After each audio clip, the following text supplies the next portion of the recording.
नमस्कार दोस्तों, मैं नीरज कुमार स्वागत करता हूं आपका अपने YouTube channel legal education house पर। दोस्तों, आज हम लोग बात करेंगे हाल ही में एक आए हुए सुप्रीम कोर्ट के जजमेंट के बारे में। एक कानून बनाया गया था UP board of Madrasa act 2004, जो कि समाजवादी पार्टी द्वारा बनाया गया था। उस समय उत्तर प्रदेश में समाजवादी पार्टी की सरकार थी, माननीय मुलायम सिंह मुख्यमंत्री थे। उस समय मदरसा के बारे में काफ़ी बातें हो रही थी और काफ़ी अफवाहें उड़ रही थी। दोस्तों, इसमें हम कुछ मदरसा के बारे में जान लेते हैं। मदरसा एक मुस्लिम धर्म के द्वारा स्थापित किए गए एक स्कूल समझ लीजिए आप, जिसमें बच्चों को पोस्ट ग्रेजुएट तक की डिग्री दी जाती है और उसमें इस्लाम धर्म के बारे में शिक्षा दी जाती है। फिलहाल अभी तो यूजीसी के सिलेबस के अनुसार, यूपी स्टेट के सिलेबस के अनुसार भी उसमें पढ़ाई की जाती है, लेकिन इसकी स्थापना मुख्य रूप से इस्लाम धर्म की शिक्षा देने के लिए की जाती है। तो एक एसआईटी से एक जांच कराई गई और उस जांच में पाया गया कि हजारों मदरसा अवैध रूप से चलाए जा रहे हैं और ये भी शंका जताई जा रही है कि ये जो कानून, ये जो मदरसा बनकर चल रहा है, ये अवैध पैसों से बना है, जो कि हवाला से पैसा आया हुआ है।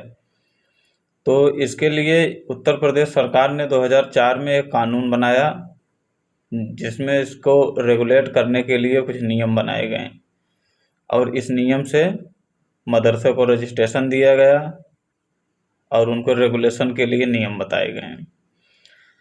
तो इस एक्ट को इलाहाबाद हाई कोर्ट में चैलेंज किया गया, जिसका निर्णय मार्च 2024 में इलाहाबाद उच्च न्यायालय की खंडपीठ लखनऊ द्वारा जजमेंट दिया गया, जिसमें कहा गया कि यह मदरसा जो है ये धर्मनिरपेक्ष नहीं है, असंवैधानिक है, इसमें काफ़ी भेदभाव हो रहा है, इसलिए यह अवैध है, संवैधानिक नहीं है और सभी मदरसों को बंद करने का आदेश दिया गया और कहा गया कि उसके बच्चों को जो वहाँ पढ़ रहे हैं, जहाँ धार्मिक शिक्षा दी जाती है स्पेशली मदरसों में, तो वहाँ जो बच्चे पढ़ रहे हैं उनको सरकारी स्कूलों में उनको दाखिला कराया जाए।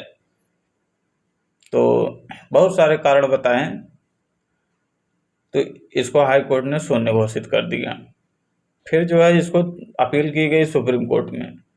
तो सुप्रीम कोर्ट में चीफ जस्टिस DY चंद्रचूड़ जी की अध्यक्षता में एक संविधान पीठ बनाई गई, जिसने इस फैसले पर फिर से विचार किया और विचार करके ये पाया कि मदरसा एक्ट जो बना हुआ है यह पूरी तरीके से कानूनी है।